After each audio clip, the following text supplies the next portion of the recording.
municipales. Bienvenidas, Patricia y Lupita. Muchas gracias. También doy la bienvenida, a quienes nos acompañan de la Comisión de Honor y Justicia, de Asuntos Jurídicos y de otras áreas de gobierno municipal, a Malena, directora del Instituto Municipal de las Mujeres, a Vero Robles, que viene de parte del área, un área neurálgica en el DIF, que es también atención a mujeres y niñas. Muy bienvenida, mis estimados regidores y regidoras que me acompañan en esta sesión. Sí, pues muchas gracias a todas, a todos, muchas gracias por esta invitación que nos hacen. Pues más bien vamos a hacerlo así como muy rápido en relación a la presentación que traemos y queremos señalar de algunos puntos de la conclusión final, porque queremos más bien que sea como un diálogo, ¿no? Entre ustedes y nosotras, y más bien las dudas, las preguntas, los cuestionamientos que hay sobre esto, pues por supuesto aquí estamos en la medida de lo posible nosotros poderlo aclarar, que conformamos parte de este grupo interinstitucional y que elaboramos este informe, ¿no? Esta presentación de la alerta de violencia… Sí, nada más una interrupción breve para saludar la presencia que ya se incorpora a los trabajos de esta sesión del regidor Manuel Romo. Muy bienvenido, Manuel. Sí, esta es una presentación que se hizo desde el Gobierno del Estado para explicar así de una manera muy breve, muy sencilla, en qué consiste la alerta de violencia contra las mujeres. La normatividad, no me voy a detener mucho en eso, de hecho la presentación se las dejo aquí para que luego la revisen, la tengan, ya se les circuló. Les envié tanto esta presentación como el informe en sí mismo, el informe completo, ¿no? Entonces, bueno, si quieres le vamos pasando, le te voy diciendo, María Inés.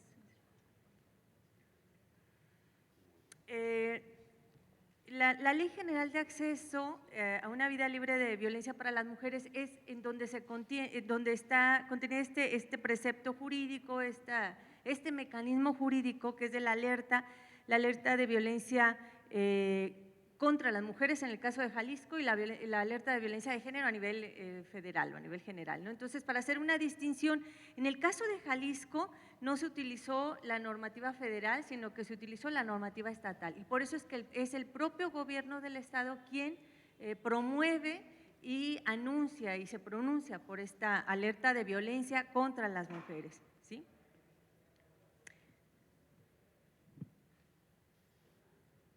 Bueno, fundamentalmente hay, bueno, yo como soy profesora, luego tengo como esta… Tú párate y circula por donde sí. tengas que circular con toda confianza, Lupita, si te quieres poner al centro. Gracias, no gracias, sé. sí. Sí, luego me siento maniatada sentada, entonces mejor prefiero acá. Bueno, el asunto es que la Ley General de Acceso establece fundamentalmente dos mecanismos de protección para las mujeres que viven violencia. Una son las órdenes de protección, que estas tienen que ver más con una protección individual, particular, personal, para cada una de las mujeres que están viviendo algún tipo de situación de violencia. Y la otra, el otro mecanismo es el de precisamente la alerta. ¿Y cuál es el sentido de una alerta? ¿Por qué una alerta de violencia contra las mujeres? ¿Por qué una alerta de violencia de género? Bueno, cuando se consideró y cuando se pensó crear una figura como esta e incluirla en la ley, se pensó con esta dinámica y con esta lógica de lo que ocurría con los fenómenos meteorológicos, ¿no? De que si va a haber, bueno, acaba de ocurrir aquí la semana pasada con esto que pasó de la naturaleza, que de pronto cambió el clima y de pronto nevó y de pronto todo esto, bueno, ya hay un fondo para atender y resolver esas situaciones que de emergencia se presentan. Entonces, cuando se estaba en la discusión de la ley, se dijo, bueno, ¿y por qué no hay un mecanismo que cuando se presente una situación como la de Juárez, precisamente atendiendo a lo que estaba ocurriendo en Ciudad Juárez, no exista y no vuelva a ocurrir otra vez la situación de Juárez, ¿no? Un clima de permisividad, una situación de impunidad que se generó a través de la paralización del Estado, ¿no? El Estado estaba prácticamente paralizado, entonces se señaló, tiene que establecerse en mecanismos de actuación inmediata, por eso es una alerta, porque una vez que se determina que hay violencia, son dos condiciones, que hay violencia grave y violencia sistemática, entonces tiene que activarse este mecanismo, ¿no? La propia Ley General de Acceso habla de la violencia feminicida y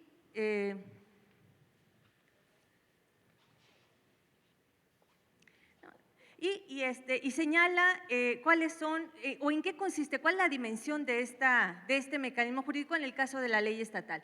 La alerta de violencia es el conjunto de acciones gubernamentales de emergencia para enfrentar y erradicar la violencia contra las mujeres en un territorio determinado del Estado de Jalisco, pudiendo ser ejercido por individuos o por la propia comunidad a partir de la detección de casos de actos graves y sistemáticos de violación a los derechos humanos de las mujeres. Son esos dos elementos que les menciono, la gravedad y la sistematicidad que se da en esos casos, ¿no?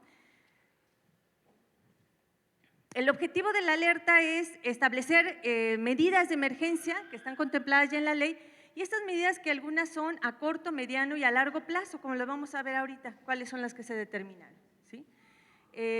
¿Cuáles son los mitos en relación a la alerta? Esto es lo que impidió durante muchos años y durante mucho tiempo que se activaran estos mecanismos en el país.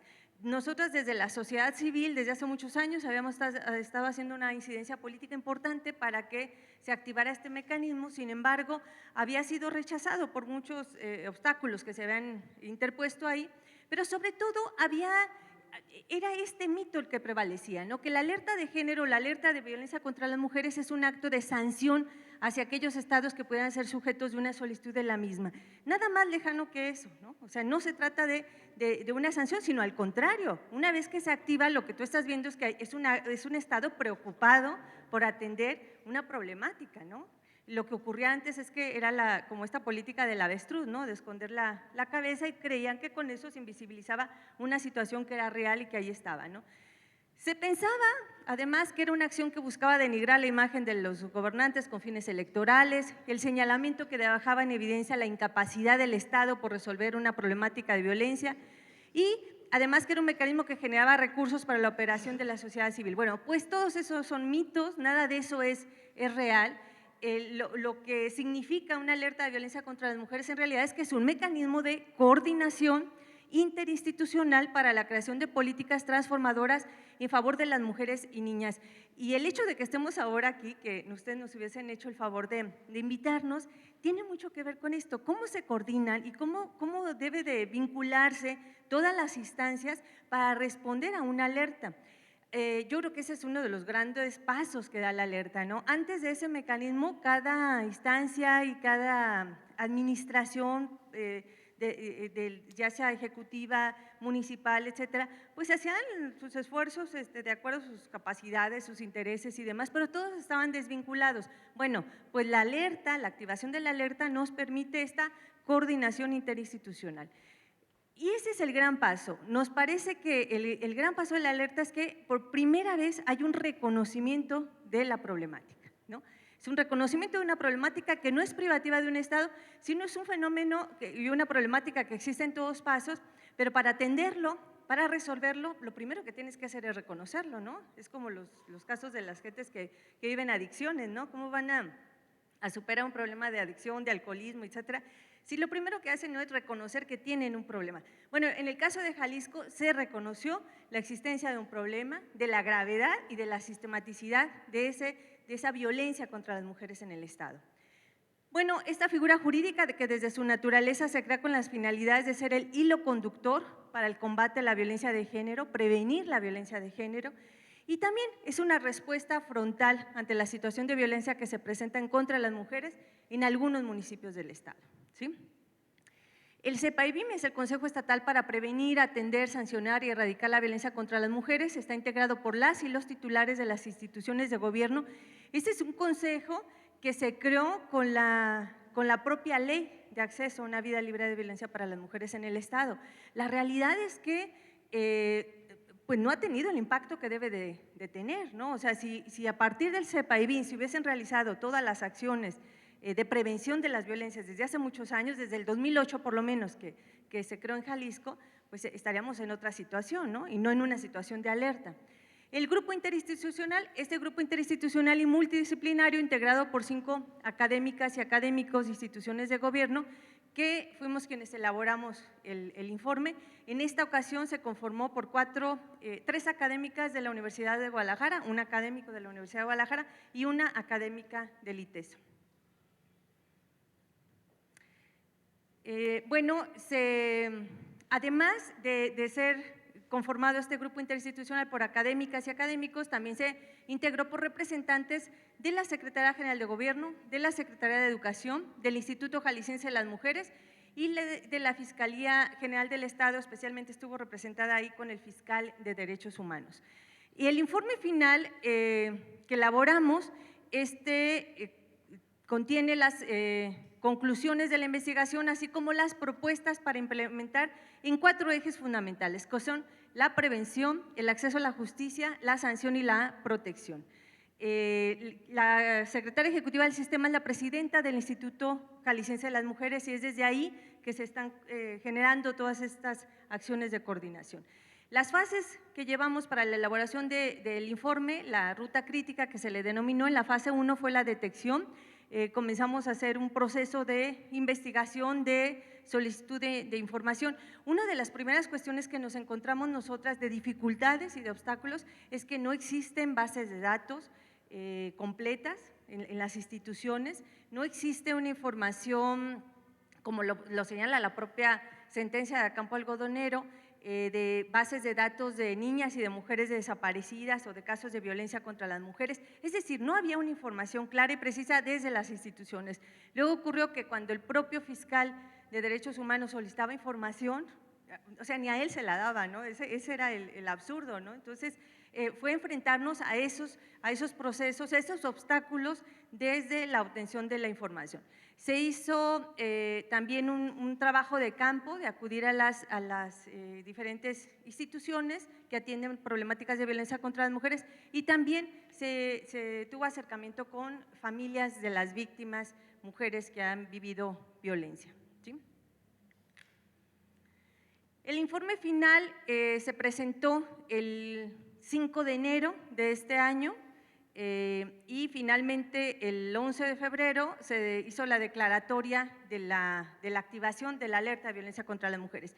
Y ahorita estamos entonces en la fase 6, que es la fase de implementación. Una vez declarada la alerta de violencia, se deberá establecer un nuevo grupo interinstitucional que dé puntual seguimiento a la implementación de las acciones de los 4 ejes. Dicho grupo deberá además elaborar reportes periódicos de los indicadores de resultados y pues en esa fase se está de implementación y de cumplimiento. ¿Cuáles son estas conclusiones y sobre todo las medidas urgentes? Son como en varios sentidos las medidas urgentes que se tomaron y en estos 8 municipios, ¿qué es lo que se concluyó de este grupo interinstitucional? El análisis que hicimos es que por lo menos en 20 municipios, había una situación de violencia grave y sistemática que era necesaria alertar. Sin embargo, se consideró que en este momento era mucho más importante en aquellos casos en donde se daban los 2 elementos que era la gravedad y la sistematicidad, que era en estos 8 municipios del estado de Jalisco, los de la zona metropolitana de Guadalajara, que tienen una problemática grave de feminicidio, sobre todo, un aumento importante y sustancial de casos de feminicidio, sobre todo en los últimos años. El periodo de estudio que hicimos nosotros en el grupo interinstitucional fue de 2012, fue de 3 años, de 2012 a la fecha. No es un diagnóstico completo, es imposible hacerlo con tan poco tiempo y demás, pero por eso es un informe, ¿no? Es un informe que da cuenta solo de lo que en los últimos años encontramos y lo que en los últimos años encontramos es grave, ¿no? Y en el caso de estos 8 municipios, la problemática es en el tema de feminicidio, el caso de Guadalajara, que es el que repunta, siempre está a la cabeza en los casos de feminicidio, sobre todo en los últimos años, a partir del año 2011, rebasa el centenar de mujeres asesinadas cada año. Y, por ejemplo, en lo que va de este año, al día de hoy, han sido asesinadas 27 mujeres, si no mal recuerdo, ahorita veo el dato ahí, lo traigo, pero son 27 mujeres, ¿no? Esos municipios son por casos de feminicidio y se determinó que había 2 municipios con problemáticas especiales, como en el caso de Ameca, que tiene una problemática de violencia sexual.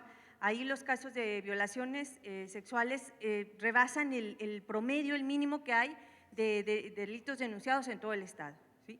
Y en el caso de Puerto Vallarta con el tema de trata también. Entonces, por eso era importante visibilizar y alertar en estos municipios sin que eso significara que el resto del estado no se encontraba en alerta. Es decir, todas las políticas públicas y todo lo que se genere a partir de estos 8 municipios y de lo que aquí se está determinando, por supuesto que va a tener un impacto importante y sustancial en todo el municipio, es decir, en todo el estado, en todos los municipios que restan, no solamente en esos 8 que se encuentran en la alerta de violencia contra las mujeres.